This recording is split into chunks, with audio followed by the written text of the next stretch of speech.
So, Jade's dad gave me these glasses to put on. I look like the Terminator. To the chopper! What's up everybody, it's Jade. Welcome back to my channel. Today, I wanted to make a video about something that I was reading in the Bible the other day. Lately, the Lord's been talking to me a lot about faith. Faith is so important in our Christian walk. Let's look at 5 of the countless places in the New Testament where it talks about faith. Hebrews 11:6. But without faith, it is impossible to please him. For he who comes to God must believe that he is, and that he is a rewarder of those who diligently seek him. James 1:6. But let him ask in faith, with no doubting. For he who doubts is like a wave of the sea, driven and tossed by the wind. Mark 11:24. Therefore I say to you, whatever things you ask when you pray, believe that you receive them, and you will have them. 1 John 5:4. For whatever is born of God overcomes the world, and this is the victory that has overcome the world, our faith. Romans 1:17. For in it the righteousness of God is revealed from faith to faith, as it is written, the just shall live by faith. The list goes on. The New Testament is full of examples and reasons why faith is so important as a Christian. And as much as faith is mentioned in the New Testament, every single story in the Old Testament just shows how important faith was even then. They didn't even have Jesus, and yet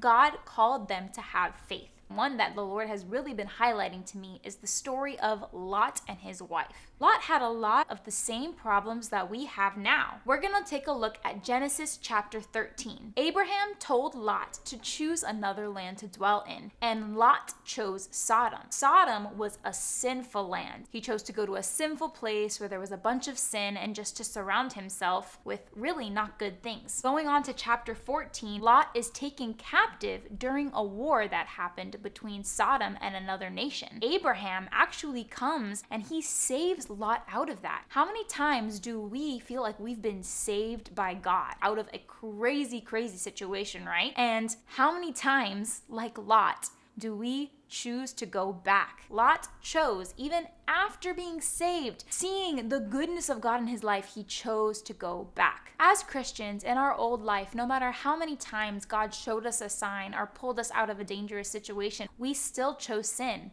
But thank God for Jesus. Thank God for grace. Now we don't have to live condemned and bound to sin. Now we're going to skip to chapter 18 because after Lot is saved and after he goes back, we go back to the story of Abraham because we're focusing on the promise of Abraham. And we see how God felt for Abraham and needed to tell him the important information that Sodom was going to be destroyed. The 3 angels, they delivered the message to Abraham. He decided to not challenge God, but ask God for his intercession. He said, Lord, if there were 100, if there were 50, if there were 30, if there were 20, all the way down to if there were only 10 people righteous in Sodom, would you spare Sodom? To each of those questions, the Lord said, yes, I would save Sodom. Lot was only one person. The beautiful parallel to this in the New Testament is that Jesus would have come for the one person. If it was just one person that would have been saved, it would have all been worth it for the Lord, and he still would have done it. How beautiful of a love story it is, a love letter that God has given us that just gives us hope and faith to know that he really is our Redeemer. Going on to chapter 19, we see that Lot is married. This is the first time his wife is mentioned, and I'm pretty sure his wife lived in Sodom. So his wife is probably not a very righteous woman, and he's surrounded by all of these unrighteous people. So he's probably like just going crazy. And so when these angels show up to Lot, he recognizes their divinity. He sees that they are different and that they are sent from the Lord. So much so that when the men of Sodom tried to come and say, give us these men, Lot said, take my daughters, don't take these men. This is the meaty part of this video, and I just want to read this to you. Genesis 19:17 through 26. So it came to pass, when they had brought them outside, that he said, escape for your life. Do not look behind you, nor stay anywhere in the plain.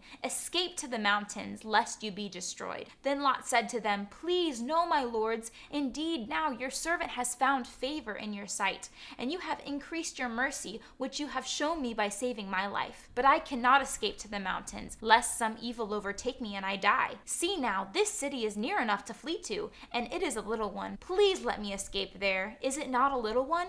And my soul shall live. And he said to him, see, I have favored you concerning this thing also, and that I will not overthrow this city for which you have spoken. Hurry, escape there, for I cannot do anything until you arrive there. Therefore the name of this city was called Zor. The sun had risen upon the earth when Lot entered Zoar. Then the Lord rained brimstone and fire on Sodom and Gomorrah from the Lord out of the heavens. So he overthrew those cities, all the plain, all the inhabitants of the cities, and what grew on the ground. But his wife looked behind him, and she became a pillar of salt.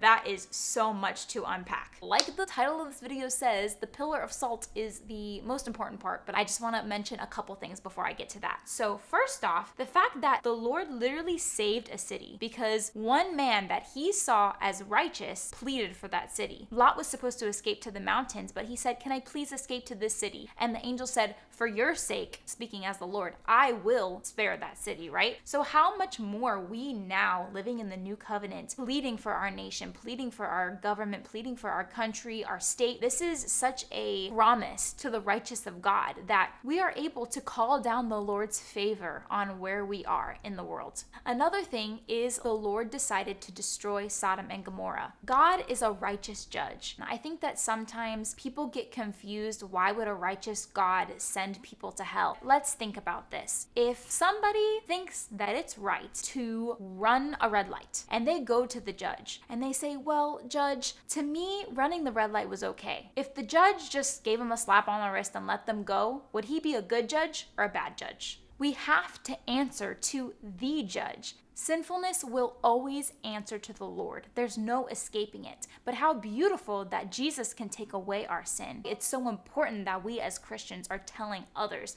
about Jesus and what he did for them. Now to the pillar of salt. When I read this, I just put myself in Lot's shoes for a minute and I was like, whoa. I cannot imagine if my husband, who had been through everything with me, I just saw them disintegrate. That is like so mind-boggling to me. Lot's wife was his most prized possession and he lost her because of her lack of faith. What did Lot have left to do but to say, "Okay, Lord, this is all I've got. I am following you. I have to put my faith in you because I just literally saw somebody turn into a pillar of salt." Like, there's no other option. Sometimes we wait. We're like, oh, well, God's gonna have to calm down for me to believe him. Like in this instance, why would it take somebody turning into a pillar of salt for us to believe in God and believe in what he wants to do, right? Sodom and Gomorrah, as she turned back, it was what was behind them, right? God doesn't want us looking back because when we look back, we get fearful and we start to maybe even yearn for what's back there. And the Lord wants us to keep our eyes ahead because what is ahead is so much better. It's crazy. Luke and I actually read this the other day and I thought that it pertained perfectly to this. Philippians 3:13. "Brethren, I do not count myself to have apprehended, but one thing I do, forgetting those things which are behind and reaching forward to those things which are ahead, I press toward the goal for the prize of the upward call of God in Christ Jesus." That should always be the anthem of our hearts when we're struggling with our faith, when we're struggling with being faithful to what God's calling us to do, even when we can't see it. We've got to press forward because the minute we look back, we really have to question, did we ever have faith? And the Lord is calling you to a higher standard. I think that the saddest part of this story is that Lot never learned his lesson. He saw his wife turn into a pillar of salt, and then after that, he goes to this city and becomes a drunk, and his daughters end up sleeping with him, which is a different topic for a different video. He never learned his lesson. He saw this miraculous thing, this warning, right in front of his eyes, and he did not heed it. I don't think God will ever go to the extreme of turning anybody into a pillar of salt ever again. But don't make him want to turn somebody into a pillar of salt just to get it in your head that faith needs to be the reason you press on. Without faith, it is impossible to please God. I think that that is it for this video. I hope that this spoke to some of you guys. Go ahead and hit that subscribe button if you haven't. Show me some love. I'm really excited to be making more content like this moving forward. Thank you guys so much for watching this. Like, comment, subscribe, and I'll see you in the next video. Peace out.